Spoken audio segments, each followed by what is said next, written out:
वाढताना दिसतोय महाराष्ट्रात? अगदी बरोबर आहे तुमचं. आजच परत यवतमाळला एक प्राध्यापकाने शिक्षकांच्या जाचाला कंटाळून आत्महत्या केलेली आहे. त्याचप्रमाणे बीडमध्ये आपण बघितलेलं आहे, नागरजोगे या शिक्षकांनी संस्था चालकाच्या जाचाला कंटाळून त्या ठिकाणी आत्महत्या केलेली आहे. तसंच त्याला शासनसुद्धा जबाबदार आहेत.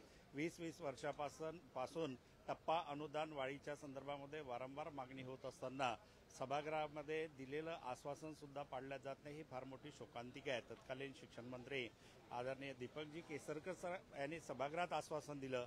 त्या अनुषंगाने शासन निर्णय निर्गमित झाला 14 ऑक्टोबर 2024ला आणि टप्पावाढ अनुदानाच्या संदर्भामध्ये आम्ही या अधिवेशनामध्ये सुद्धा वारंवार मागणी करतो आहोत आणि आझाद मैदानावरती शिक्षकांचं आंदोलन सुरू आहे. कालच एका महिला भगिनींनी रॉकेल टाकून आत्मदहन करण्याचा प्रयत्न केलेला आहे. त्याच्यानंतर आदरणीय उपमुख्यमंत्री शिंदेसाहेब यांच्याकडे सभागृहात आम्ही मागणी केली. त्या अनुषंगानं माननीय देवेंद्रजी फडणवीस साहेब मुख्यमंत्री यांच्याकडे सुद्धा सर्व शिक्षक आमदार जाऊन अनुदानाच्या टप्प्यासाठी टप्पावाढ अनुदान द्यावं ही मागणी आम्ही त्यांच्याकडे सुद्धा केलेली आहे. शासनानं सकारात्मक दृष्टीने यांचा विचार करून त्यांची ही मागणी मंजूर करावी. अशा शिक्षकांवरती फार उपासमारीची पाळी आलेली आहे. आपण बघतो दिवसभर हे शिक्षक कुठेतरी शाळेमध्ये काम करतात आणि रात्रीच्या वेळेस पार्ट टाइम काम करून आपल्या कुटुंबाचा प्रपंच या ठिकाणी भागवताना दिसतंय. आदिवासी मंत्री जे आहेत त्यांनी आता घोषणा केलेली आहे की शिक्षक भरती आम्ही करूया. तर त्यामध्ये प्रक्रियेमध्ये कुठेतरी गैरव्यवहार होऊ शकतो किंवा मग संस्था चालक पुन्हा एकदा तशाच पद्धतीने गैरव्यवहार करून किंवा पैशांचं हे करून शिक्षक भरती करू शकतो. अगदी बरोबर आहे की शालेय शिक्षण विभागाच्या मध्ये ज्या पद्धतीने शिक्षकांच्या भरत्या होतात, पवित्र पोर्टलच्या माध्यमातून भरत्या होतात, त्याच पद्धतीनं विजय एनटीच्या ज्या शाळा आहे त्यामध्ये सुद्धा 2019ला शासनानं शासन निर्णय काढला का पवित्र पोर्टलच्या माध्यमातून भरत्या कराव्या, परंतु अजूनही त्या शासन निर्णयाची अंमलबजावणी विजय एनटी विभागामध्ये होताना दिसत नाही. त्याच पद्धतीनं आदिवासी विभागामध्ये ज्या काही भरत्या करायच्या असेल त्या भरत्या या महाराष्ट्रामध्ये एका विभागाला एक निर्णय, दुसऱ्या विभागाला दुसरा निर्णय हे न होऊ देता पवित्र पोर्टलच्या माध्यमातूनच संपूर्ण महाराष्ट्रामध्ये शिक्षकांच्या भरत्या व्हायला पाहिजे. तेव्हाच कुठं या ठिकाणी असलेली अनियमितता ही दूर होईल.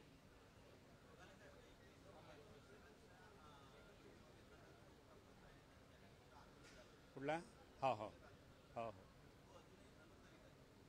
नाही, या संदर्भामध्ये प्रचलित धोरणानुसार अनुदान दिलं पाहिजे ही आमची रास्त मागणी आहे आणि या मागणीसाठी ही मागच्या हिवाळी अधिवेशनामध्ये किंवा त्यापूर्वीच्या पावसाळी अधिवेशनामध्ये शासनाने दीपकजी केसरकर यांनी मान्य केलेलं होतं की 1 जून 2024 पासून आम्ही टप्पावाढ अनुदान देऊ, प्रत्यक्ष लाभ जानेवारी 25ला देऊ आणि या संदर्भामध्ये आंदोलनकर्त्यांना लेखी कमिटमेंट त्यांनी आझाद मैदानामध्ये दिलं होतं आणि सभागृहामध्ये सुद्धा आश्वासन दिलं.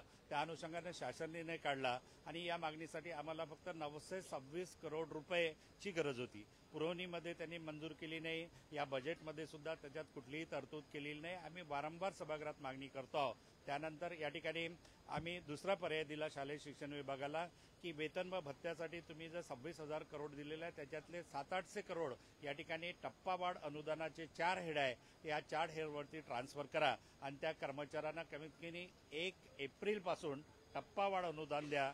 ही रास्त मागणी आम्ही करतो. सभागृहामध्ये शालेय शिक्षण मंत्री भुसे साहेबांना आम्ही निवेदन दिलेलं आहे आणि त्यांच्यामार्फत तो प्रस्ताव वित्त विभागाकडे पाठवावा अशा प्रकारची त्यांना आम्ही विनंती केलेली आहे.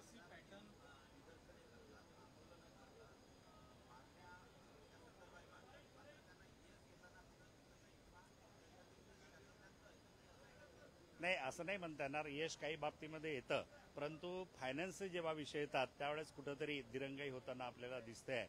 अर्थ विभागाकडून पाहिजे तसं सहकार्य कर्मचाऱ्यांना मिळत नाही आहे असं आपल्याला या ठिकाणी दिसून येते. सीबीएसई पॅटर्न लागू करण्यात येणार आहे. नाही, याच्यामध्ये कसं यावर्षी शासनानं कॉफीमुक्त अभियान राबवावं हा उपक्रम महाराष्ट्रामध्ये राबवला. त्या उपक्रमाचं आम्ही सगळ्यांनी स्वागत केलेलं आहे. परंतु त्याच वेळेस महाराष्ट्रामध्ये स्टेट बोर्डाच्या परीक्षा होतात आणि सीबीएसईच्या 10वी-12वीच्या परीक्षा होतात. मात्र शासनाचं सीबीएसईच्या परीक्षा कधी होतात न कधी संपतात हे महाराष्ट्र शासनाच्या एज्युकेशन विभागाला माहीत सुद्धा नसतं. त्यामुळं काय होतं, मराठी माध्यमाच्या विद्यार्थ्यावरती उंदराप्रमाणे कुठेतरी आपण प्रयोग करतो आहोत आणि त्याच वेळेस या महाराष्ट्रामध्ये CBSE मध्ये शिकणाऱ्या विद्यार्थ्यांवरती कुठलाही वचक, त्या शाळांवरती कुठलाही वचक राहिलेला नाही. मागणी रास्त आहे. संघटनाच्या मिटिंगमध्ये आदरणीय शिक्षण मंत्र्यांनी हा प्रस्ताव ठेवलेला होता की मराठी माध्यमाच्या शाळांमध्ये सुद्धा CBSE पॅटर्न सुरू करावा. स्वागत करायला हरकत नाही. बदलत्या परिस्थितीनुसार आपण या बाबीचं स्वागत केलं पाहिजे, परंतु त्याची अंमलबजावणी मात्र प्रभावीपणे व्हावी ही अपेक्षित आहे.